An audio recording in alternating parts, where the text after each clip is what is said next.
శ్రీ గురుదేవ దత్త గురుచరిత్ర పారాయణ 6వ అధ్యాయం.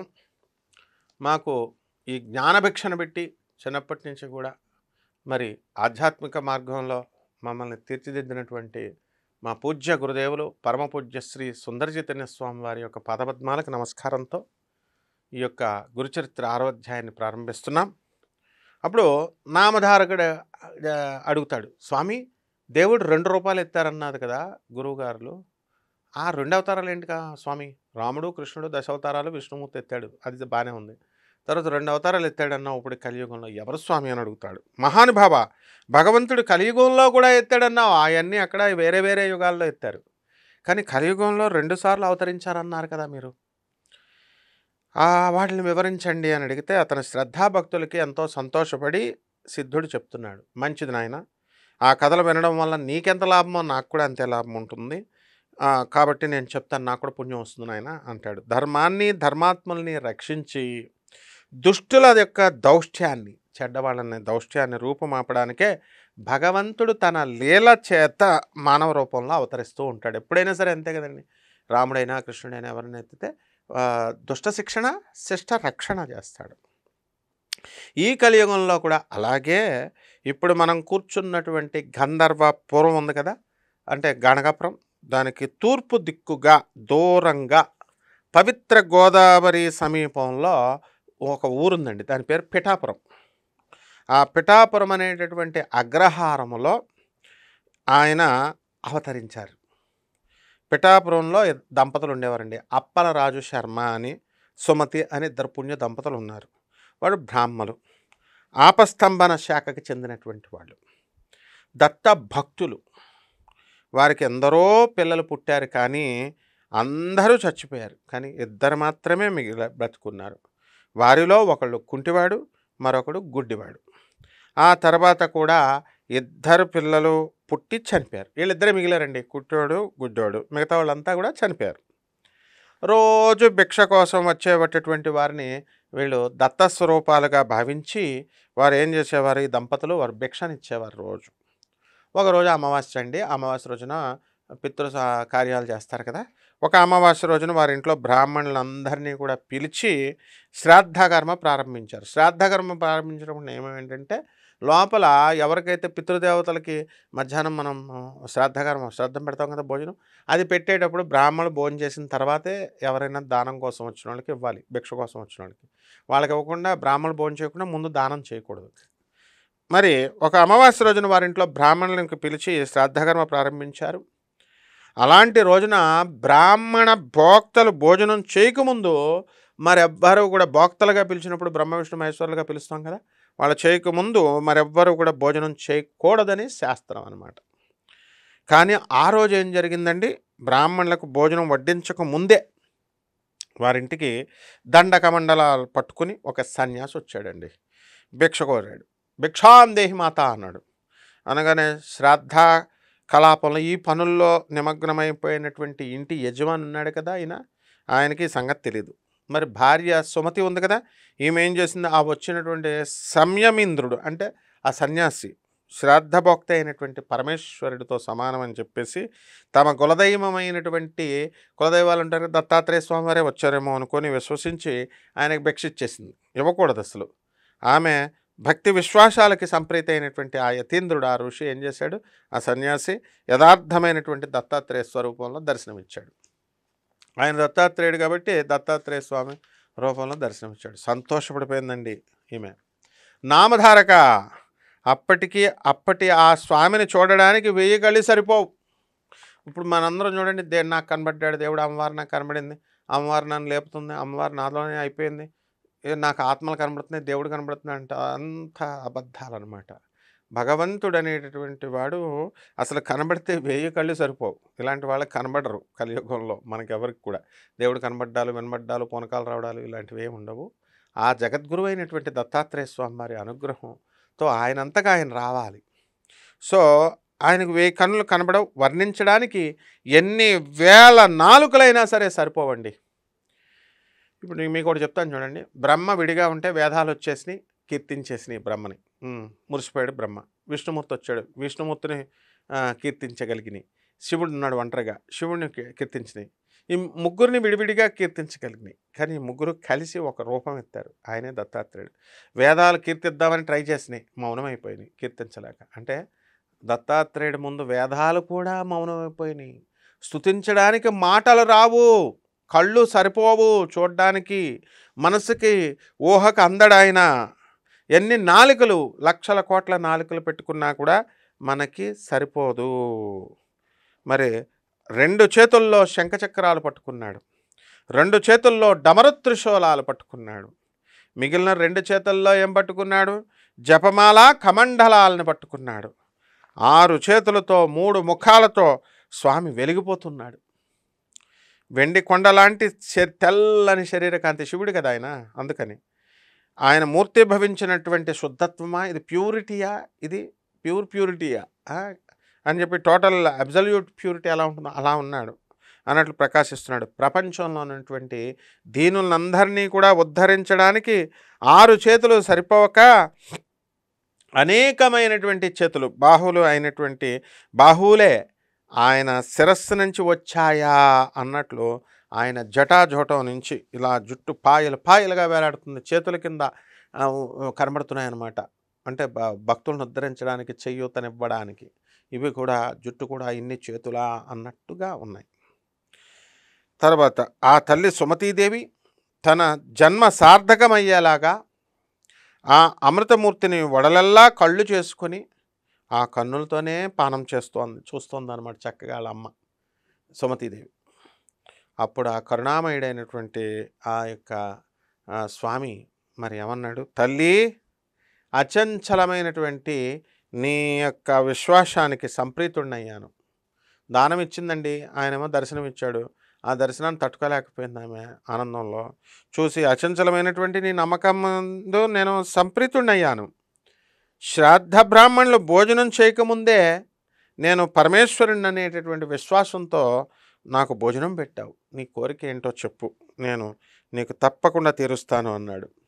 అప్పుడు స్వామివారి యొక్క మాటలు అమృత ధారల్లాగా ఆమె చెవుల ద్వారా శరీరంలోకి సర్వధాతువుల్లోకి ప్రవహించి జగన్మోహనమైనటువంటి దత్తాత్రేయ స్వామివారి దర్శనంతో ఆమె కళ్ళు ఆయన యొక్క అమృత వాక్కులు వినడం వలన ఆమె చెవులు బ్రహ్మవాక్కులైనటువంటి వేదాలను వినిన ఋషిసత్తముల చెవుల్లాగా పరమపావనమైపోయినాయి. దత్తాత్రేయ స్వామివారి యొక్క మాటలు విన్నటువంటి సుమతి యొక్క చెవులు ఎలా అయిపోయిందండి?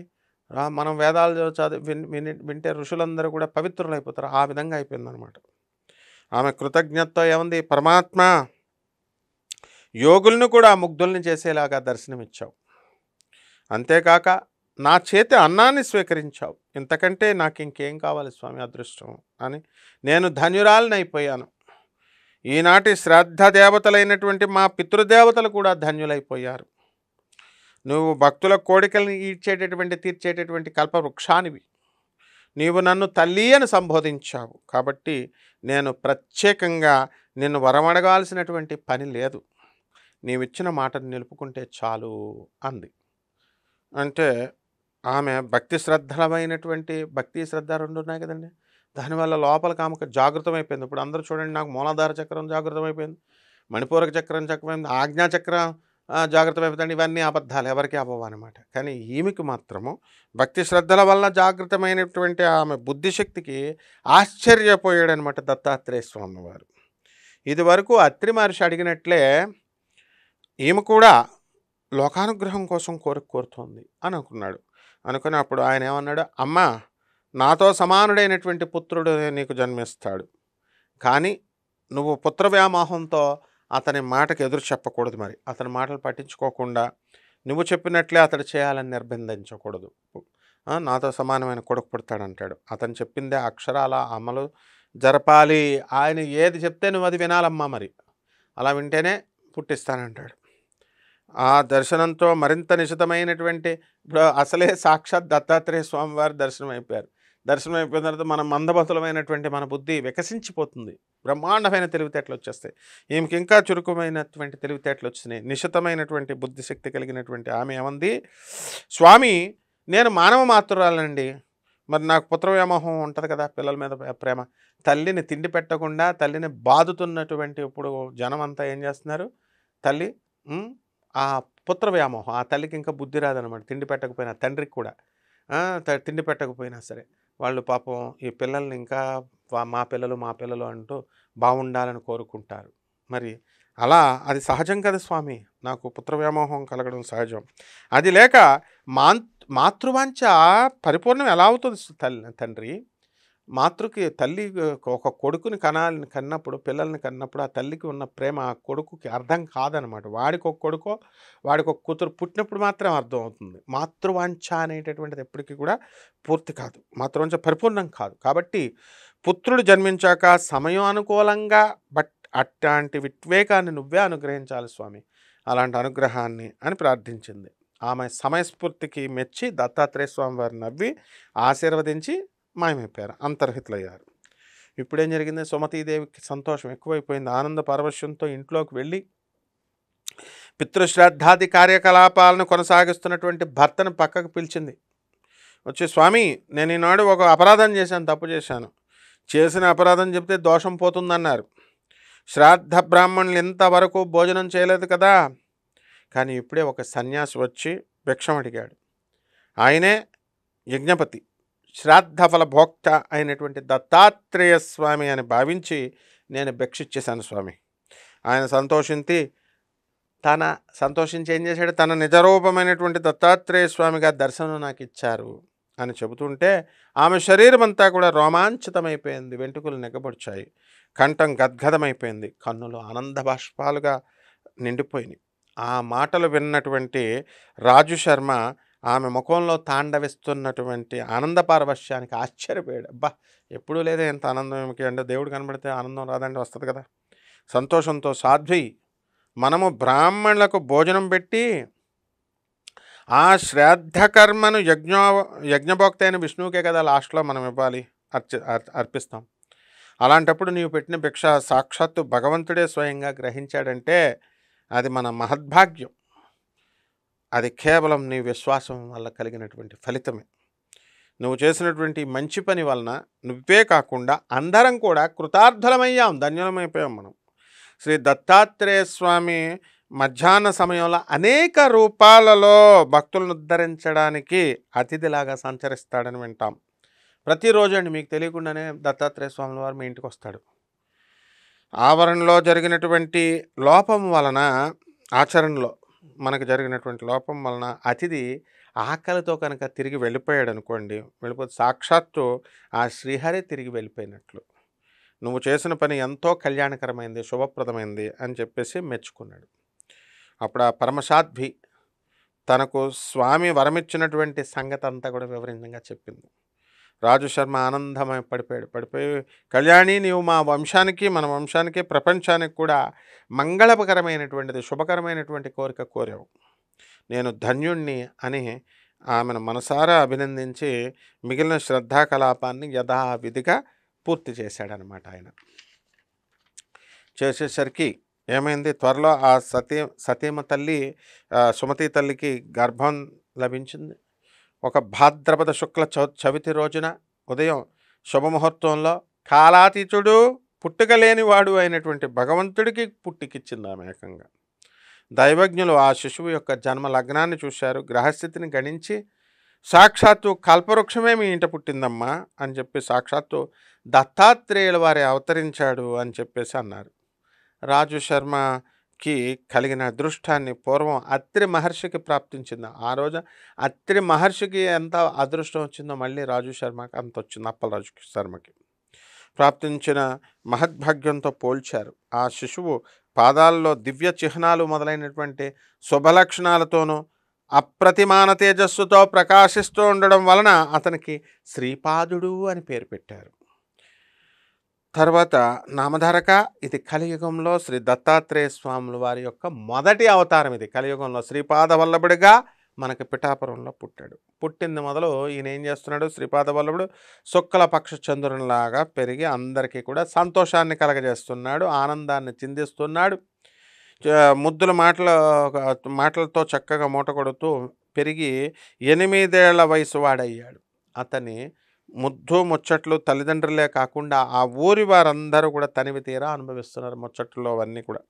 అతని పాద స్పర్శతో ఆ ఊరే అతని జననము బాల్య జీవితాల వలన ఆ పవిత్ర గోదావరి ప్రాంతం యొక్క ఎంత ధన్యం పొందిందో అసలు ఎవరైనా చెప్తారా? చెప్పలేరు. 8వ ఏట అతని తల్లిదండ్రులు ఒక శుభముహూర్తంలో అతనికి ఉపనయనం చేశారండి.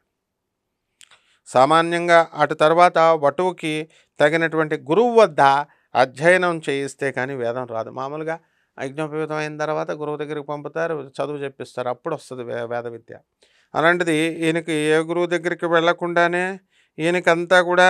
కానీ ఈ శ్రీపాద స్వామి వారు తనకు ఉపనయనమైన మరుక్షణమే శిష్యులకి పాఠాలు నేర్పించడం మొదలెట్టారు, వేద పాఠాలు. కాబట్టి సాక్షాత్తు శ్రీ దత్తాత్రేయ స్వామి సుమతికి ఇచ్చిన మాట యథార్థమని నిరూపించుకున్నాడు. నా అంతటి వాడు వస్తాడన్నాడు కదా, అందుకని ఏ గురువు అవసరం లేదని బోధించాడు. ఇది ఆ భగవంతుడికి తప్ప వేరొకరికి సాధ్యమా? ఇలా శ్రీపాదుడు 16 ఏండ్ల ప్రాయం వాడయ్యాడు. శ్రీపాదుడు ఇలా పెద్ద అయిపోతూ 18 సంవత్సరాల వయసు వచ్చేసింది. అప్పుడు ఏం జరిగింది? ఇంతలో రాజు శర్మ తన కుమారునికి వివాహం చేయాలని చెప్పి కన్యాన్వేషణ చేయసాగాడు. ఎవరైనా అంతే కదండి, పెద్దవాడు అవగానే పెళ్లి కోసం అమ్మాయిలను ఎత్తుకోవడం ప్రారంభించాడు. అది తెలిసి ఒకనాడు శ్రీపాద స్వామి తండ్రితో, నాయనా, నీవు నా వివాహం చేయడానికి తగిన కన్య కోసం అన్వేషిస్తున్నావు, అవసరం లేదు. సర్వశుభలక్షణాలు కలిగి నాకు తగిన కన్య సిద్ధంగా ఉంది. ఆమె పేరు యోగశ్రీ. నేను ఆమెను చేపట్టి సన్యాసినవుతాను. నేను శ్రీవల్లభుణ్ణి కనుక నాకు సంతానం లేకపోయినా కూడా నేను నిత్యముక్తుణ్ణే అని నిశ్చయంగా చెప్పాడు. ఆ తండ్రికి ఆ మాటలు మనస్తాపాన్ని కలిగించినాయి. ఇదేంట్రా బాబు, పెళ్లి చేసుకొని అంటున్నాడు ఈయన అని బాధపడతాడు. ఆ కన్నుల నీరు కారుతుంటే రాజు శర్మ గద్గద స్వరంతో పెళ్ళుబుకుతున్నటువంటి పుత్రవ్యామోహంతో స్వామితో ఇలా వాపోయాడు. అబ్బాయి, నువ్వు కనుక సన్యసించి మా దగ్గర లేకుండా పోతే మేము నేట నుంచి బయటపడినటువంటి చేప పిల్లల్లాగా శోకంలో విలవల్లాడుతూ మరణిస్తాం. నీవు సాక్షాత్తు పరమేశ్వరుడివే కాబట్టి, అయినా మా పుణ్యం వలన మాకు బిడ్డవై జన్మించావు. అలాంటి నువ్వే తల్లిదండ్రులను మమ్మల్ని శోక సముద్రంలో ముంచేసి వెళ్ళిపోవడం తగుతుందా? నీకు ఇది ఉచితమా అని అడుగుతాడు. భగవంతుడివి, ధర్మగోప్తవి, ధర్మరక్షకుడు అయినటువంటి నీవే పుత్రధర్మాన్ని నిర్వహించకుండా ఉంటే ఎలా అని అడిగాడు. నామధారక, ఈ దంపతులకు శ్రీపాదస్వామియే కాకుండా కుంటి గుడ్డివాడు అయిన మరి 2 కొడుకులు ఉన్నారన్నావు కదా. రాజు శర్మ ఆ ఇద్దరిని శ్రీపాదస్వామికి వద్దకు తెచ్చి, నాయన నిన్ను స్మరించడం చేతనే సంసార బంధం తొలగిపోతుంది, కానీ అవిటవారైనటువంటి నీ సోదరులను చూసినప్పుడు మాత్రం నాకు మళ్ళా ఈ సంసార బంధాలు పెనవేసుకుంటున్నాయి. పాపం వీళ్ళు ఎలా బతుకుతారో అనిపిస్తుంది నాయన, వీరితో మా గతేమిటి అని దుఃఖించాడు. అప్పుడు సుమతీదేవి కూడా పొరలకొస్తున్నటువంటి దుఃఖాన్ని అణుచుకుంటూ శ్రీపాదుని సమాధానం కోసం ఎంతో ఆర్తిగా ఎదురు చూస్తోంది. వారి బాధను గుర్తించినటువంటి శ్రీపాదస్వామి ఏం చేశాడు? అన్నలిద్దరినీ తన అమృతహస్తం తల ముట్టుకున్నాడండి, ఆ కుంటివాడిని, ఆ తర్వాత గుడ్డివాడిని. సంజీవని స్పర్శ చేత చనిపోయినటువంటి వారికి ప్రాణం వచ్చినట్లుగా స్వామి స్పర్శ చేత తక్షణమే వారిద్దరూ కూడా పాదనేత్రవంతులైన సుందర సుకుమారమైనటువంటి రూపాలతో ప్రకాశింపజాగారు. మంచిగా ప్రకాశం వచ్చింది. సర్వస్వతంత్రుడు, సకల సన్నిమాయకుడు, నియామకుడైనటువంటి ఈ యొక్క భగవంతుని మహిమకి సాధ్యాసాధ్యాలే ఉంటాయి చెప్పండి. ఈ అద్భుత సన్నివేశం కన్నులారా చూసినటువంటి ఆ తల్లిదండ్రులకి శ్రీపాదుడు కేవలం తప్పు పుత్రుడన్న భ్రాంతి పటాపంచలైపోయింది. అయ్య బాబాయ్, ఈయన మన కుమారుడు కాదు నాయన, ఏదేదో చెప్తున్నాడు, అతను లేని చోటే లేదు కాబట్టి అతడు తమ దగ్గర లేకుండా పోతున్నాడు అనేటటువంటి వ్యామోహం పోయిందనమాట. ఈ ప్రపంచమంతా తన సంతానమే అయినటువంటి ఆ ప్రభు తన పుత్రుడని భ్రమించి ఇంత కంటి పెట్టుకుని చేసుకోవడం అపరాధమని తెలిసి సుమతీదేవిని మళ్ళీ ఇలా ప్రార్థించింది. ప్రభు, నీ మాయ చేత నీవు నా పుత్రుడు అని భ్రమించాను. నీకు పాలిచ్చి పెంచడం వలన నువ్వు సర్వలోకాలకి కూడా పాలించే జగన్మాతకు ప్రభు అన్న సంగతి మనకి మర్చిపోయాను.